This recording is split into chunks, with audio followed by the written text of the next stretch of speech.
Guys, Ustaad Bhagat Singh trailer మాత్రం ఒక ఊచకోత అన్నమాట. ఏమన్నా ట్రైలర్, అబ్బా అబ్బా అబ్బా. ఎక్స్పెక్టేషన్స్ ఒక రేంజ్ లో పెట్టాడు హరిశంకర్ గారు. డైలాగ్స్ మీద dialogues.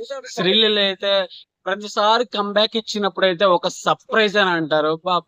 What elevations, what fights, ఎక్కడ తగ్గకుండా ఒక రేంజ్ ఎలివేషన్స్ అయితే ఉన్నాయి. వాటి బ్యాక్గ్రౌండ్ మ్యూజిక్ మాత్రం తమను ఇచ్చి పడేశారు. అలాగే దేవిశ్రీ ప్రసాద్ మ్యూజిక్ మాత్రం నెక్స్ట్ లెవెల్ అనమాట.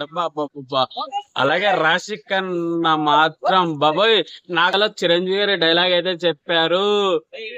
తెలుగు భాషలో నాకు నచ్చని పదం ఒకటే ఒకటి, డాన్స్ అంటారు. ఆ తెలుగు కాదు ఇంగ్లీష్ అని చెప్పి అనడం. వాంబో, పవన్ కళ్యాణ్ గారు ఒక రేంజ్ ఎలివేషన్స్, బాబా రెండు కళ్ళు చల్లది, అన్ని ఇంటేజ్ లుక్స్ అన్నమాట. ఒకటి మించి ఒకటి లుక్స్ అయితే అదిరిపోయినాయి.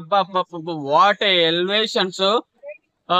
ప్రతి మీనింగ్, ప్రతిదీ మన జీవితానికి లైక్ చేయడం కాదు అని చెప్పడం. చాలా ఎమోషనల్ డైలాగ్స్ అయినా, ఒక్కొక్క ఎలివేషన్స్. ఓజీలో ఒక లుక్ అయితే అదిరిపోయింది. గన్ను తీసుకుని ఎలా తీసుకుని గన్ ఫైర్ తగ్గట్లేదు. పవన్ కళ్యాణ్ గారు ప్రతిసారి కంబ్యాక్ వచ్చినప్పుడు ఫ్యాన్స్ కి అయితే ఒక బూస్టప్ అయితే ఇస్తున్నారు. వాట్ ఏ ఇంటేజ్ లుక్ అన్నా.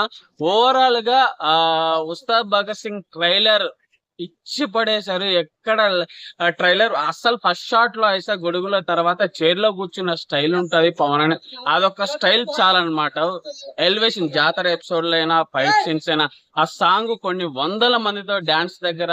అలాగే Sreeleela Raashi Khanna combination next level ఉండబోతుంది. కామెడీ మాత్రం ఆ పోలీస్ స్టేషన్ లో ఆ అమ్మాయి శ్రీలీల లవ్ చేసే సీన్స్ అయితే చాలా క్యూట్ గా ఉన్నాయి. బాబోయ్, తగ్గట్లేదు. ఒక రేంజ్ ఎలివేషన్స్ అయితే ఉంటుంది. మరి చూడాలి. క్లైమాక్స్ కూడా, ఇంటర్వెల్ బ్యాంక్ కూడా చెప్పాడు హరిశంకర్ గారు. ఇంటర్వెల్ బ్యాంక్ అయితే ఇంతవరకు ఏ సినిమాలో లేని పవన్ కళ్యాణ్ ఎపిసోడ్ లేని ఇందులో ఉంటారని చెప్పారు.